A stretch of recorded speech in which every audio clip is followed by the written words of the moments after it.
The information expressed in the following podcast is intended for educational purposes only and was created by and belongs solely to Believe Limited and the Flow podcast and does not necessarily reflect the views of our sponsors. Please speak to your healthcare provider before making any medical decisions. Hi, I'm Jessica Richmond, and it is time to talk about extreme periods. Welcome to Flow. It's October, and public health advocate Christie Van Horen and I want to know, how's your flow?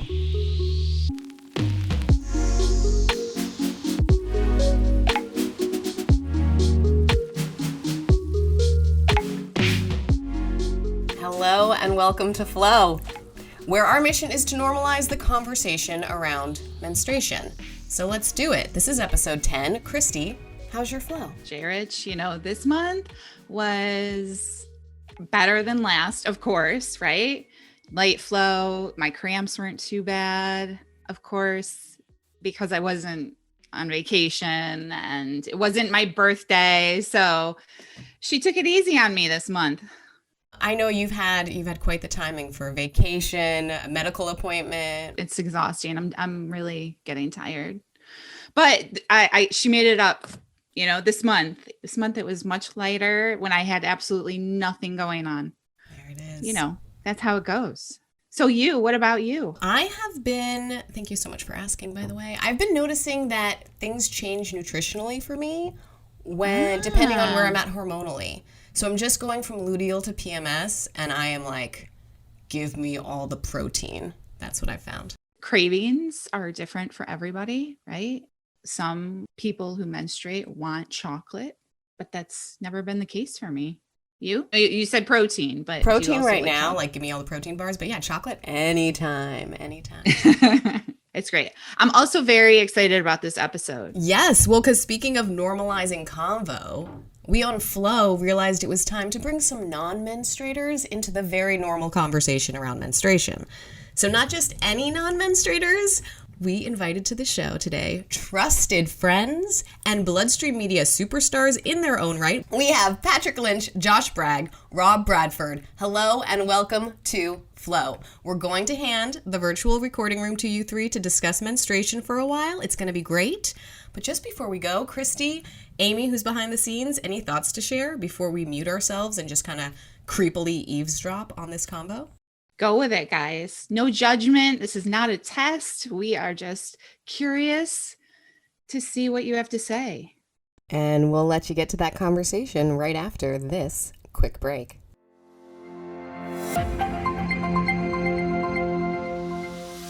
This ad is brought to you by Von Vendy, Von Willebrand Factor Recombinant. My name is Nicole, and my deciding factor is making my voice heard. To hear the backstory, drop by Von Vendy, that's vonvendi.com/patient-stories. Well, thank you, Jessica, Christie, Amy, for having us. This is Patrick. We'll get our voices in here attached to names to help listeners identify who's who. So this is Patrick. Josh, mind saying hi? Hi, this is Josh. Rob, hello. Hi, I'm Rob. So some may know, but we've worked together, all the three of us, for quite some time. But I have to say, I don't think in all of our work and all of our travel and all of our time on set, our dead time waiting for the weather to change or for the flight delay to clear, that we have ever had a conversation about menstruation. So never came up. No, I don't think it ever come up. And looking at this wonderfully curated list of questions here from the excellent producers and hosts of Flow, guys, I got to be honest, I realize how little I know and I'm friggin' embarrassed about it. I don't know where you're coming from, but that's where I'm starting this conversation. I glanced at the list of questions and thought there's no way to prepare for this and just pushed it away. I thought we would get to the answer kind of like a Ouija board, like we would just kind of piecemeal it together and it would be correctish. Oh, I mean, maybe that's the best chance we have. The three of us This is a combined. problem-solving quest. Yes, I don't think it was intended as such, but it's undoubtedly what it's become. So we got to start somewhere, and this makes sense as good a place as any. What do you already know, and how do you know it about the anatomy of menstruation? Like, what, Josh, I'm going to put you on the spot first. Like, what do you know and how do you know it?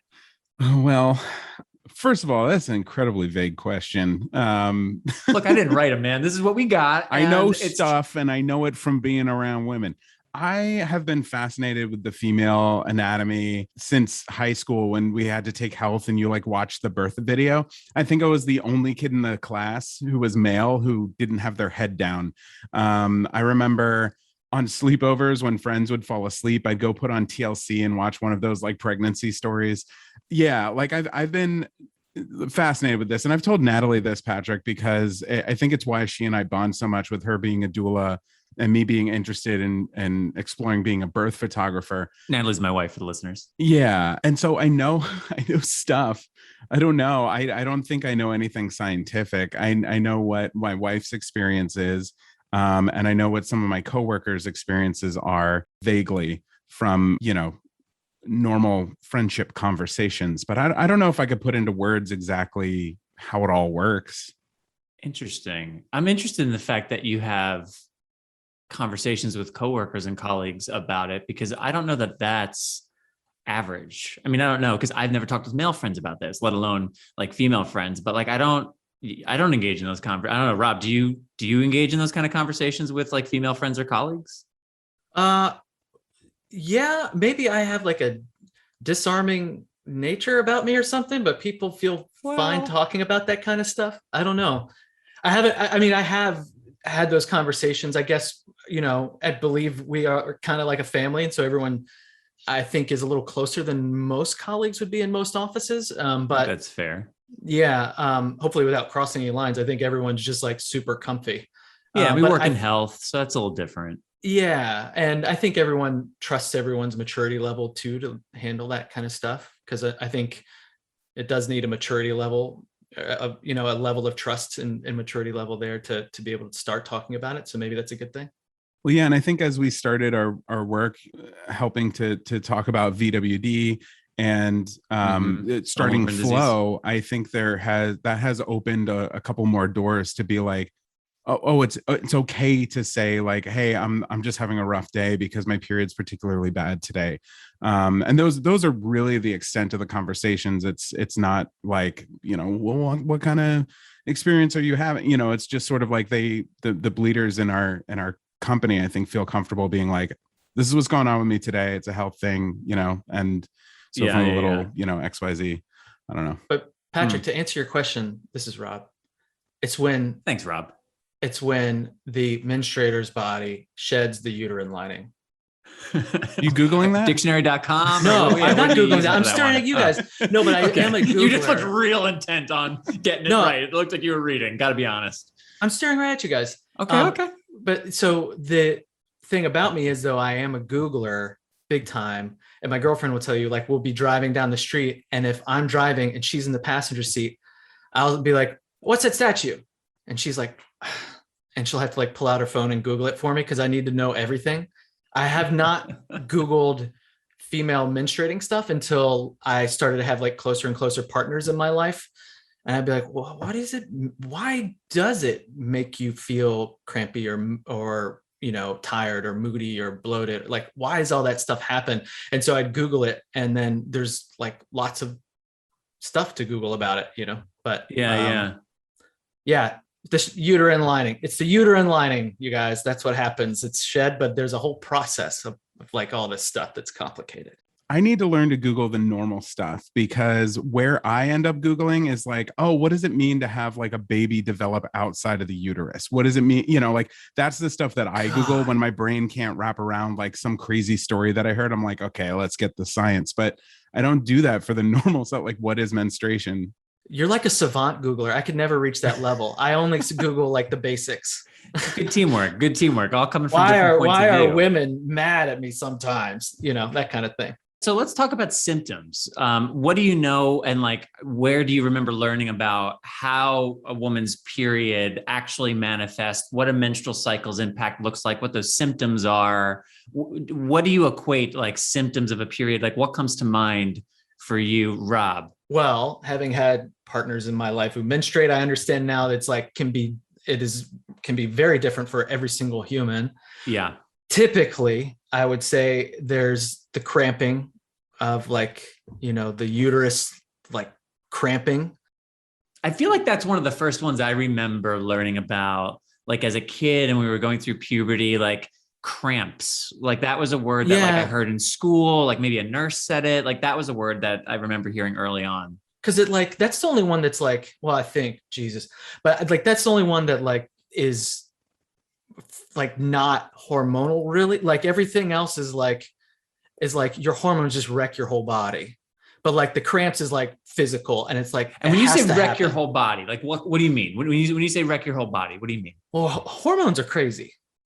Like, and that's not just women hormones or female, estrogen, progesterone things. It's like testosterone's messed up too. Like they mess your body up. All these stress hormones, like everything just messes your body up. From what I understand, that's my opinion based on the Googling I've Googled. But so that's what causes a lot of those other symptoms of, that like makes your brain chemicals thrown off. So you could be moody, angry, sad. Conversely, you could be like when, your period's over and then you're like, hormones are going up. You could be like happy, feeling sexual, feeling like all these things are great. Like it just throws off your brain chemicals. It throws off like, how your body works, like you retain water so they feel bloated. What else? Something I learned on TikTok recently because my wife sent it to me, because we're on very different TikTok arms. I don't know what you call it. Different news feeds or different tunnels, different algorithms. Yeah, but she'll send me stuff about periods because we talk about it a lot because hers is very intense, and she gave me permission to say that and to talk about it a little bit. One thing I've learned on TikTok recently, like in the last week or two, is that the body, while you're on your period, doesn't digest food as well. And so your, going to the bathroom might be more intense, but also you have the craving to eat more. And it's because your body isn't getting as many nutrients because it's focused on the other things, of shedding the uterine lining. And and so that's why someone might feel like they need to eat more. And it's actually scientifically, they do need to eat more because they're not getting the nutrients because they're passing through undigested or a little bit less digested. So this is interesting, Josh, and it's good to know that your partner's giving you permission to talk about this a bit. So how does learning things like what you just mentioned about the increased desire or need to eat, and where that comes from, how has that informed the ability you have to support your partner through menstruation? I think before learning that information, hearing her say like, oh, I'm just absolutely starving, nothing I eat feels like it's satiating me. Mm-hmm. My reaction might be like, huh, but now my reaction is, well, do you want to get some food? Like, do you want to, what's something we could eat? Sure. It's obviously different, but when my wife, Natalie, was pregnant and in the post-pregnancy and talking about hormonal shifts and the impact on the body that Rob was just bringing up, in particular, watching the way it impacted her hunger and her desire to eat and what kind of foods, that's not something that her menstrual cycles traditionally seem to sway much for her. But during the pregnancy experience, and it's like it definitely, I watched how hormones were impacting her body in these other ways, her cycles, and likewise, I have her permission and she is comfortable with my sharing, are somewhat regular and predictable. So it was very interesting then to see this other process start where hormones came into play in the way that it impacted her body, her head, the way she thought. She's a very decisive person, and she found herself much more often like contemplating all the options and getting a little bit stuck in like analysis paralysis and things like that. So it was interesting to watch in such a consolidated period of time, just how going through such a bodily shift impacted her. And then to think menstruation is a monthly process. Like this is something, a bodily process, cycling through it every single month. Rob, for you, like, have your impressions of menstruation or a woman's cycle changed over the years from whenever you remember first being introduced, like puberty or maybe a little before that, through where you are now? Yeah, I think it's unfortunate the way, I have no idea how kids are taught these days, but it's unfortunate the way, they teach you about it, because it's such a disruptor, I think, when it comes to the different types of anatomy disruptors that are out there. But I mean, so you're in 7th grade or whatever, health class, and some gym teacher who does not want to be doing this is got the group of males in one classroom, and he's talking to all of us, and he's, gives us the nuts and bolts of how, a women's body works and how the periods happen and all that. And it like, and when I say nuts and bolts very specifically, because it's like the real slap together, like bad description of how all this stuff happens without any sort of like deep dive into like why is that caused, like what does this do, and why, Sure. And then the only other thing you get from just popular culture is that like women be moody, like that. Yeah, like, I'm glad you brought that she's up. PMSing and like all that stuff. And so you don't know any better. Like, unfortunately, like I was pretty much raised by women. Like there's my dad, but my mom, my stepmom, my sister, and like did not know, And so of course, I'm not going to actually talk about it with them. We were not that kind of close family, which, I wish I did know better. Maybe they could have some sort of like gender studies in addition to health or something in school. So you could learn, not just about, but like also trans and all these different kinds of issues with gender, non-binary and everything that like people should learn when how to relate to human beings as adults. But, we didn't learn how to do our taxes, I guess, either in school. And that still pisses me off. But like, and then to learn like, hey, 50% of the entire planet, 7 billion people or whatever, this is how their body operates, and this is what it causes, and this is how, just understand that this is what they're going through. Whether or not you're going to be interested in dating or getting married to someone who menstruates or not, like you're still gonna be friends with them. You still got birthed from one. You still have them in your life. You're gonna have to work with them. Understand that like this is stuff they're going through, and it feels kind of crazy that you don't. And it feels kind of crazy that I don't think likewise they're taught much about how men work. I don't think we're as complicated, but we do have hormonal swings. And so it does cause stuff. But sure. It just kind of pissed me off that I had to find out like by just disappointing a lot of close women in my life until I finally figured it all out. Yeah, that's fair. Did you want to jump in on that, Josh? Yeah, I think part of the reason I was so fascinated with it in high school and in college and like doing my own research or like watching those shows was because it was this forbidden information. It wasn't something that my parents' generation really felt comfortable talking about. And it certainly wasn't anything teenage girls felt comfortable talking about. And so you get that one female gym teacher who'd be, teaching sex ed in a really kind of aggressive, like, this is how you, and this happens. And, you're just like grasping at like, I have a body that does these things, but like, we're not supposed to talk about it outside of this room, and we're not really supposed to experience it as teenagers, but some of my friends are.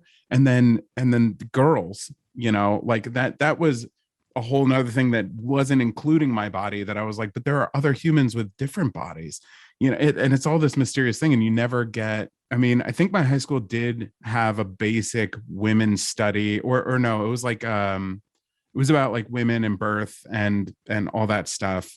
I don't know what it was called. It wasn't women's study, and it was a voluntary thing. That's pretty good on high school level. Yeah, but like no one knew about it. So you would like meet the random like 4 people in that class and then be like, oh, I'm taking women's studies, and be like, okay, like about what? For like a whole year? Why? Sure. Yeah, that's interesting. I definitely think you and Rob both touched on this, and I agree. When I think about where did I learn some of the first bits of information or misinformation or misconceptions that I had about the female anatomy and menstruation, it is in these sex ed, little siloed, special spin-off classes that are like not even a part of the science track. It's like, we're in biology class. Why is this not, like to your point, Rob, half the planet experiences this thing and it's a monthly process. Like, why is it being taught under the umbrella of sex ed, which is already charged and weird and all this stuff, and in such a little over here in the corner way? Are we ashamed of it? Also, and admittedly, I went to an all boys Catholic high school, but even in middle school, when I remember the first, and grammar school, I think even like 6th grade, there was something that we did. My recollection, I don't know about you guys, all taught by male gym teachers, like 100%. Not who and like just being in weird rooms where it's like me and my 12 and 13-year-old female classmates and like, some random gym teacher who doesn't even seem frankly qualified to teach athletics of any kind, is now trying to tell me about and it didn't feel like it destigmatized or made it easier to talk about. It only like furthered this is a weird subject, because it was uncomfortable even when we were finally talking about it. And I think in large part because of who the messenger was. Like, this isn't the person. Why is this the person? Well, I don't know about you guys either, like what the length of your class was, but I could be wrong, because there's many things about being a teenager that I'm sure I remember wrong. But what I remember is that it was my sophomore year and that it was maybe 4 weeks long at most. Maybe even it was only a week long of all 4 years of high school, all 4 years of middle school. Like, I got 1 week to figure it all out. And then it was like, just forget it. Just I'm walking away. Don't worry about it. Yeah. Mine was 6 weeks, because that's how, like, you know, our like grading periods were 6 weeks long. And so it was like 6 weeks out of the gym thing. And then we would do it like the 6 weeks in winter when you like couldn't go outside and stuff, you know? And so we would like have to sit in the classroom, and it was 6 weeks long to learn everything, like from how your junk works to how their junk works to like how sex works with your junks, all that stuff, how to like put on a condom, babies, all this stuff, STDs, everything, in the like 30-minute chunks for 6 weeks. And then, never talked about it again. Let's pretend that didn't happen. It was weird for all of us. You know, let's move on. Well, and what's popping into my head too, Patrick, you said gym teacher, but I believe the exact term is physical education teacher. I don't feel like I was educated in anything physical. I think I spent all of gym class finding out ways. I didn't have a period, so I couldn't use that as an excuse to get out of gym class, but I found every other way. You know, the coolest thing about gym class for me was I got to wear my medical alert bracelet so long as I had it taped down. So even though it still had this like stupid tape around my wrist that was uncomfortable and not cool looking, I at least like was able to wear jewelry. So I was like, hey, everybody, hey, thanks, physical education. As you get pummeled in the face with a dodgeball. But at least I got the bracelet that you can't see on. You know, menstrual products and the menstrual product market and sort of the business around that, and what all the options are. And when do you remember first hearing about them? I have to be honest, like up until the point I met Natalie in my very late 20s, 29 to be precise.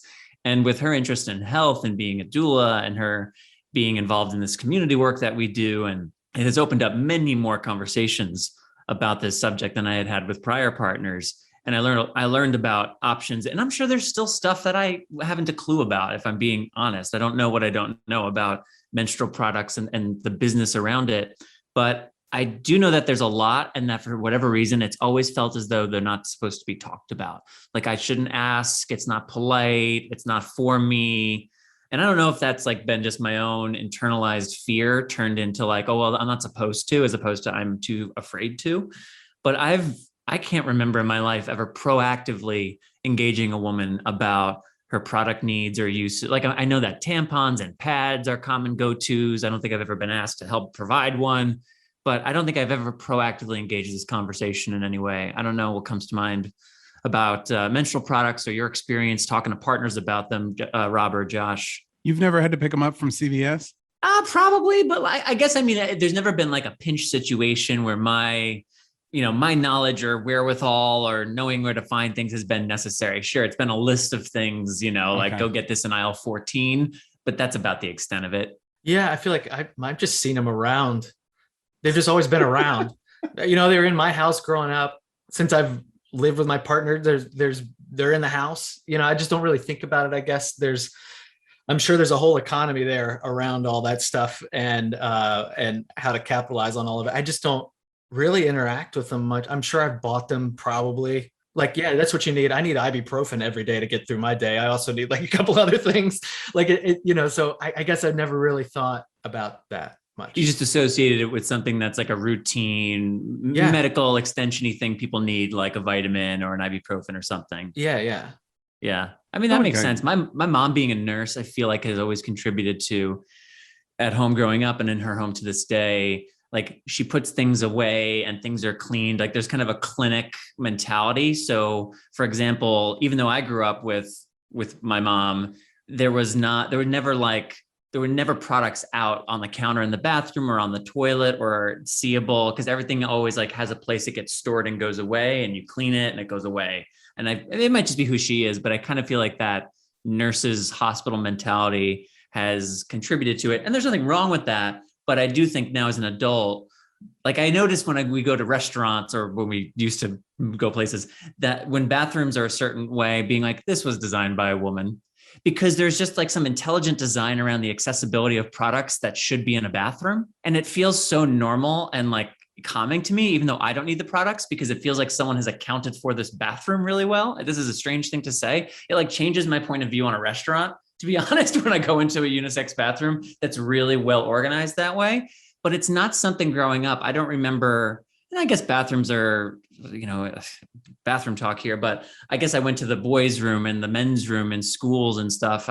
But I just don't remember, even in unisex or like friends' homes, I don't remember the normalized access. Not that you're supposed to be hanging like tampons from from a shingle, but just being like in bathrooms and like seeing things that should be in bathrooms. I know it's weird to say, but I feel like all of that somewhat contributed to feeling as though these are things that are not to be discussed for me, that shouldn't be discussed, that are to be tucked away, that women account for, and I'm just kind of supposed to stay on the outside of. I don't know. Am I a little bit alone in that one? No, I've had the same experience. And I think also on television, having the dumb fat husband accidentally walk down the tampon aisle and the whole store freaks out, or he panics and runs away. Like that's such a common stereotype that we've seen growing up, that you feel it yourself, and then you get on that aisle. Even today, like I've picked up tampons from the store. I've talked to Courtney at length about the different options and why certain ones don't work, and the option of the Diva cup versus, like it's such a normal part of my life now, and something that I do have some shared knowledge about. But I still, when she asked me to, on your way home, could you stop by CVS? I'm still texting her pictures of the box, even though it's the same box I've picked up every time. I'm still sweating and my palms are sweaty, mom spaghetti. And I get up to the front counter and I'm like feeling ashamed that I'm like holding this product, even though in my head, I'm talking myself down from all that, being like, why are you feeling this? This is ridiculous. Yes. This is a normal human thing, but I'm still, my body's like physical reaction is all of that stuff happening. Yes, I relate to it, and that's ridiculous. Rob, you want to get in on that point? I'm just gonna say, well, I've had to buy them. I've never felt, I like always, because I've been like the person in the checkout counter at the grocery store, I've like, that was like my second job ever. And it's kind of a really unique peek into humans, because even in my small town, I knew probably 50% of the people who are coming through there, but then you see what they eat, you see what they buy, you see what deodorant they use, you see what tampons they use. And so I always think that when I go check out of like, what is this telling about my life? And so anytime I bought tampons, I felt awesome, because I'm like, look at me, dude, I'm so cool. I've got a serious girlfriend and I'm buying her tampons. That's how I can keep a relationship down. But I always felt ashamed back in my single days buying condoms, and I would have to like talk myself up, even as a full grown adult, walking up there and just be like, be cool, man, be cool, sliding across. I would drive several towns over. Want to see because the people like Rob behind the counter. Yeah. Me standing there with my braces, like, are you gonna have sex with these? Oh, I got condoms, tampons, and hot dog buns. Wonder what this guy's up to. We probably have time for like one or two more of these prompts or questions before we should invite Jessica and Christie to rejoin us.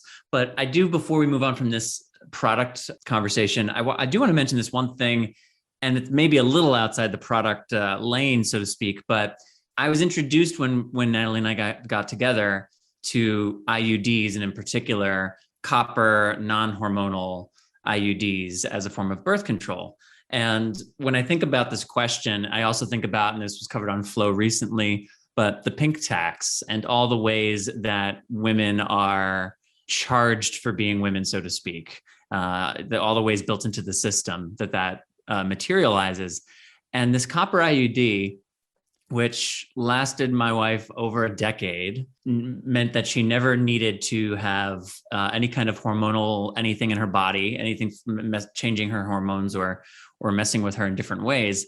And there were no ongoing expenses associated with it other than routine OB checkups and making sure the placement was correct and all of that. But it wasn't as though every month she had to buy prescription pills of some kind or what have you. And I've noticed over the years, as she's spoken to more women and shared stories, how little that as an option is known about, even amongst women. And that was very striking to me. And I can't help but think that a large part of that is because there's not profit in that the way there is in pills and the way there are in ongoing interventions, as opposed to something that you insert into your body once in 10 years and doesn't change your hormones, but prevents against pregnancy. So for family planning, again, that's a little outside of what we're exactly discussing, but because of her discovery with the copper IUD and having witnessed so many women not know about it or struggling with what they're currently doing for birth control, I just felt inclined to mention it while we were here together. But I'm curious about to talk a little more about our experience with partners. We talked about it briefly, Josh, with you earlier, and maybe Rob can kind of turn to you for this one. Can you share a little bit more with us about the ways in which you best support your partner and maybe how that's changed a bit over the years? Anything you've learned about how to best support your partner? Well, I think, I'm very well aware, self-aware, I should say, is at least as much, I try to be as much as I can of what I bring to the relationship as far as what I can give, but also what it takes to be with me. I'm very aware of my cost and how expensive I can be on people's temperament and whatnot. And so I one of the things I actively do, I think at least, is try to be aware of how I can support my partner, especially with all menstrual stuff, all the stuff that comes along with that, because I understand how rough it can be. And especially that's not something you can really do much about. I mean, you talked about there's the hormonal IUDs, the non-hormonal IUDs, there's different types of birth control pills and rings and shots and all this kind of stuff to kind of, hopefully help manage things if you have some severe symptoms, but still it's unavoidable. And so I realize a lot of the stuff I bring to a relationship that's annoying is fully on me. But at the same time, the stuff that is difficult, for my partner to be going through is not on her. And so I even further try and support that in whatever way I can. I don't keep track. I don't have a period tracking app on my phone, but I definitely have one with my eyes and ears, and I can just kind of sense of what's going on and kind of guess, oh yeah, okay, let's just try and give space or be more attentive listening wise if that's what's helpful, or remove some common stressors little things that might be difficult to deal with, but whatever, and always just try to be vocal about it so that there's communication around it and it's not awkward for either of us or not frustrating for either of us. Here, compassion, availability, and service as ways that you support, kind of summarizing what you were saying there, which I think are some really good guideposts for us non-menstruators. Josh, you mentioned earlier that your partner has some, I forget the precise language, so forgive me, but can be on the more intense side, not exactly your words, but as we, Flow does have the tagline, straight talk on extreme periods. I'm curious to know, from your experience, from conversations with your partner, from what you've learned in the world, how do you define an extreme period? It's not quite bedridden, but the preference to stay in. The intensity is so high that it becomes difficult to live normal life. It sounds debilitating. Yeah. And it's not that way every single time, but it's that way often enough that, similar to what Rob is saying, I know that it's not my place to decide what the level of pain is. And the way that Courtney supports me, being a very sensitive person, I try to give that back as much as evenly or more so when she's feeling physical pain, to balance out what she gives to me when I'm feeling emotional pain. And so if we do need to cancel plans, or alter plans or just push them back, I try to focus on allowing her to feel good about that, and that this is something that's like, it's a normal part of our lives. And so we can always change the plan, because nothing is so important that it can't wait for you to feel better. And to try and never push it, because that's, to me, the same as saying, I don't believe you, and it's not my body. So I have no right to not believe that what she's telling me is true. Mm-hmm. And I see the symptoms of it. So yeah. Sometimes it means reaching out to friends and being like, hey, just can't make it today, and making an excuse for myself. Or sometimes she's like, just tell me my period's bad. And I'm like, well, I don't know.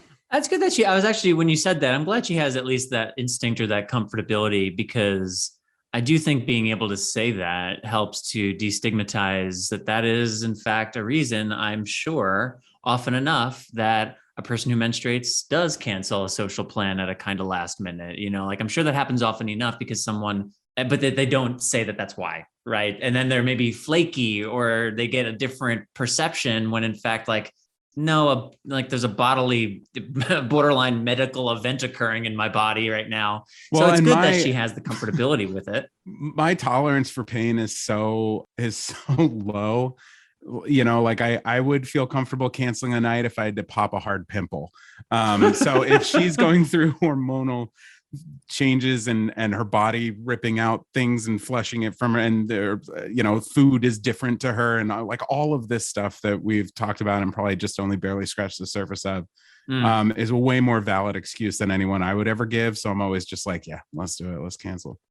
The majority of where I've learned aside from with my wife, which I've referenced a few times, the majority of where I've learned what I've learned about menstruation has come from the fact that as someone with hemophilia, I've been in the blood disorder world for a while and attending meetings and listening to stories. And when I think about extreme period, what comes to mind for me is just how disruptive that it can be every single month. And what disruption can look like can be very different. It can be disruptive to plans. It can be disruptive to an emotional state. It can be disruptive to a relationship. It can be disruptive to a professional goal. It can be disruptive in so many different ways. And then for those who have periods that can range from 3 days to 3 weeks, and for some, theirs just seem to never end. They just kind of go through different peaks and troughs of intensity and flow. There's so many variations on the menstrual experience that when I think of extreme, that's the word that comes to mind, is just disruptive, because there's so many manifestations that it's just, when it's something that's cyclical and regular, and to the point Rob made toward the top, occurring in half of us people walking around and moving through the world, the fact that there can be such variety and such disruption is unfortunate and frustrating.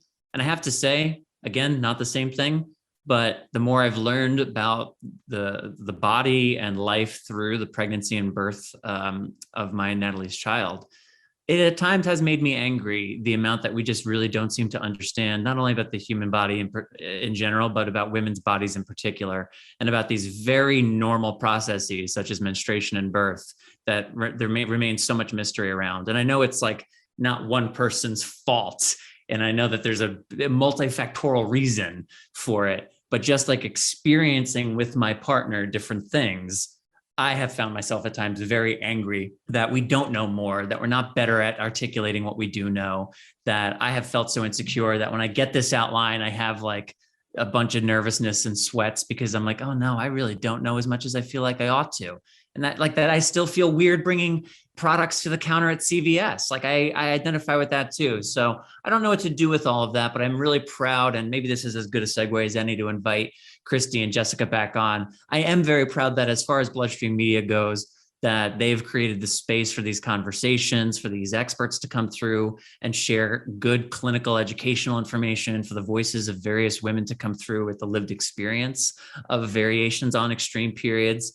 I do think it is helping normalize conversation, and I'd like to know what more that you guys, or I should say, maybe that's not an appropriate term to use here, you and Jessica and you, Christie, what you could do to help us become better ambassadors for normalizing this conversation in circles where it needs to be normalized, which include amongst the non-menstruating support people in menstruators' lives. Amazing. I first just need to say we're back in the room. Thank you to our non-menstruators for sharing such sensitivity and straight talk about what you know about menstruation. It's okay. You can be real with us. How bad were we? No, you were amazing. I thought you guys were incredible. And I just want to start by saying thank you for being so open and honest and candid. One follow-up question, if we each could just quickly, I just want to know, now that we've done that, how did it feel? I know this is immediately, we just finished having the conversation, but if you were to take a deep breath, you mentioned at the beginning there were some nerves. How did it feel then to work through the nerves and discuss? I think the hard part for me is just worrying about getting it wrong. And that's just like a trait that I have that I'm working on. That gives nerves in really any situation. But I love talking about this stuff because I like having an understanding.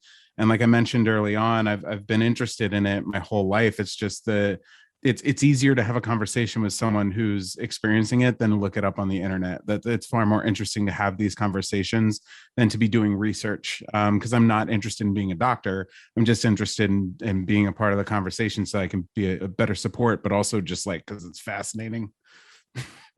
Yes. And Josh, I want to highlight that you had mentioned the older generation is not comfortable talking about it.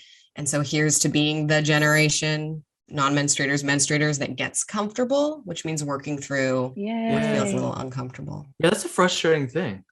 I think like it's kind of funny if you think about it. Like we've gone from living in caves to having iPhone 13s now, and yet we have to have a podcast for some guys to understand the basics of how half the population functions. It's kind of silly that we're still here. It did feel good. I was totally nervous for the same reasons Josh was. I didn't want to like get it wrong because mostly I just don't want to offend the amount that like I do recognize that bleeders have to go through. Is bleeding okay? Saying bleeders okay? Because I'm coming from the bleeding disorders world too. Everyone, colloquially calls each other bleeders. I'm hoping that that's not offensive to use it here. But I think, people who menstruate, I have like a deep respect now, understanding very firsthand or secondhand, I should say, from, my partners, what they go through. So I'm very much, I think that's where a lot of my nerves were from the beginning, but it feels great to know that we're all kind of on the same page.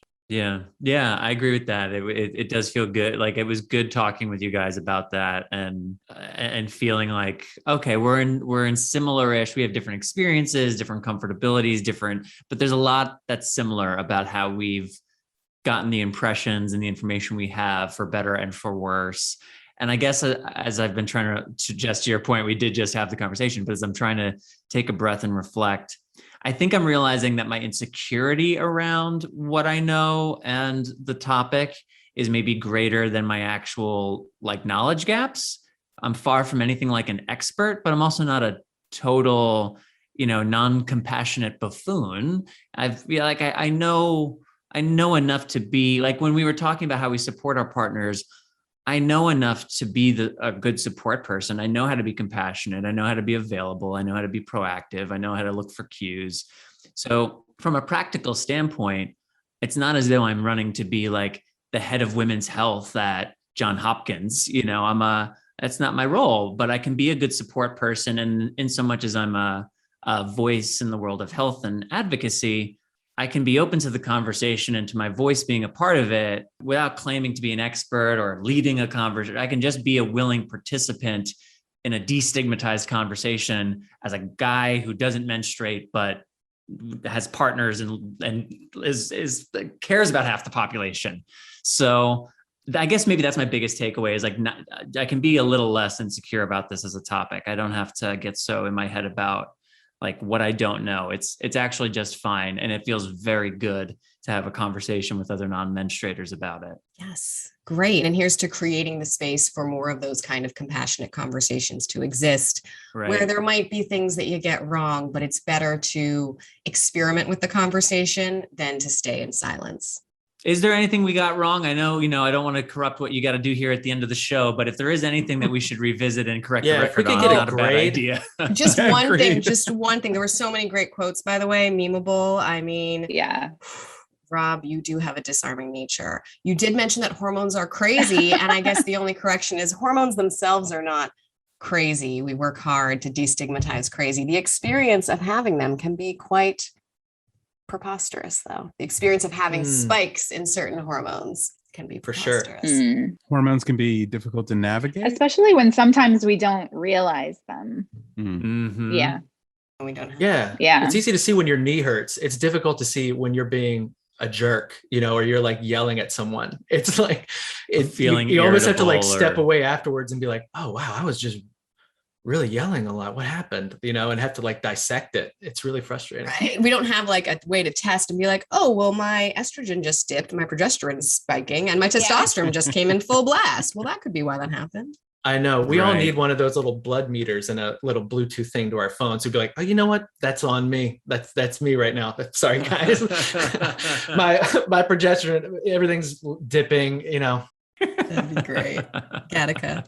Did you learn anything from that? Yeah, I mean, I already knew that you three were such wonderful humans who cared about all parts of the population. So that's not new. I hope our listeners learned that the benefit of being around and conversing with non-menstruators who have such sensitivity is feeling sort of taken care of as a menstruator, to remember that there's people thinking about you and your experience in your life who you may not converse with about it, but that doesn't mean they're not thinking about it. Right. And who, if they're anything like me, might have insecurity about it that blocks them from bringing it up or maybe being more proactive about communicating about it. So, not to put the burden then back on the menstruator, but I guess maybe there's a point to be made about, I think I'm probably not unlike a lot of other non-menstruating partners who has some level of insecurity around the actual experience of it month to month, and therefore may seem like less available or less interested or less curious at times when there's actually something else going on. There's an insecurity or block that's like not enabling that person's best self to step forward. So perhaps maybe with that on the table too, maybe that opens up ways to kind of think about how to discuss with a potential partner who's feeling a little insecure during a time where, the hormones are not taking lefts and rights and ups and downs, where feelings are, what's the adage, like you work on the roof on a sunny day, you find a sunny day to like make hay when the sun shines. Have a conversation about any kind of resistances to the topic. Again, I just don't think I'm unusual, and I guess talking with Josh and Rob about it has only gone to further that instinct. Right, which is a great thing to learn. It was great to listen. I think sending the message that it's okay to talk about it, even amongst your non-menstruator friends, and how you support one another, like each other, I should say, is awesome. So thank you guys again for sharing and being so honest.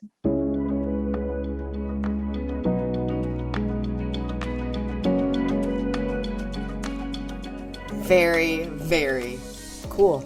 That was cool. Let's normalize men discussing menstruation with such sensitivity and care.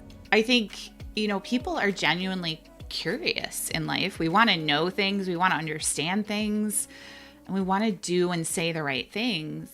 And this taboo around menstruation, I think, prevents people from asking questions. But we just learned that, that's menstruation. Yeah, let's talk about it to everybody. Yes. Well, perhaps we could all use some tips on how to navigate a conversation about menstruation with non-menstruators. I would love some Christie's tips. One of, I just said this, right? Talk about it. Let's talk about it. And something we love is health educators is to really take advantage of what we call teachable moments. So we talk a lot about this, like during puberty, like when your teenager's going through changes, if something happens, there's something on TV, or a friend is talking about something. Take advantage of those moments with your partner, with your family, with your friends. You could share this podcast, right? Like, look at this. Guys are talking about periods. That's pretty cool. Or maybe you're having a bad period and there's an opportunity to share with your roommate or your partner or anyone. So use these opportunities to break down those barriers. My second tip is to encourage the non-menstruators in your life to ask questions. As we also just said, people are curious, right? So be open to answering based on your own experiences. Make a list with your partner if they have questions that you can't answer. And then maybe at your next OBGYN appointment, you can ask those questions. Or, of course, Google is there. But as I've said in previous episodes, please make sure to use it with caution and make sure you're using accurate sources. But just one really quick note, both of these, it's not easy. We both know that, right? This is why we have the podcast. There's shame around menstruation in our society. So this isn't easy for everyone, but start small and build. Talk to your trusted friends openly about it and build from there if you're not comfortable yet. So those would be my tips for this week. Yes, I was just thinking about the teachable moments. I don't know why this came to mind because I'm doing a lot of beach clean awareness. But if you just see a tampon on the ground, on the whatever, you see those materials, that's literally an opportunity to be periods. There's a tampon, let's talk about it. And we really need to take those opportunities to do it if we're going to shift the conversation. If we're going to let it be normal. So can we just take a time out and talk about the fact that you're seeing period or tampons on the street? It was just one, but it was remarkable enough. I think I took a picture. That's tough. Relates back to our last conversation, right? About period poverty and period products. As you were mentioning shame with the tips, I was thinking about Dama and what she said last episode about the traditions of shame that we're really up against. So we got a lot of talking to do, and we got to let it feel normal. Absolutely. That's why we're here. Yeah, we can't feel crazy talking about it.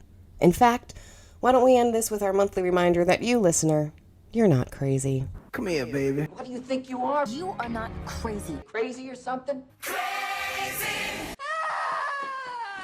Yes. And you're taking a look, J. Rich, at sex education laws by state? A little bit, yeah. Mm-hmm. Can I comment? Please. As somebody who used to be a health educator, there are so many factors that play into this. So even if we both live in very progressive states, right? You're in California, I'm in New York. We actually have educational requirements. But those requirements are in place to teach sex ed. However, I know as somebody who used to be a health educator for Planned Parenthood, I won't tell you how many years ago, but still it happened, that it really depends on so many things. The school district, the teacher themselves, because think about it, the guys actually mentioned this. Now that I'm reflecting, I remember the guys mentioned you don't know what you're going to learn in health education class because sometimes it's a gym teacher who's teaching you that. And in some districts, they do call on Planned Parenthood and other health educators to come in and do trainings. I used to do that. I loved it. It was one of my favorite jobs ever.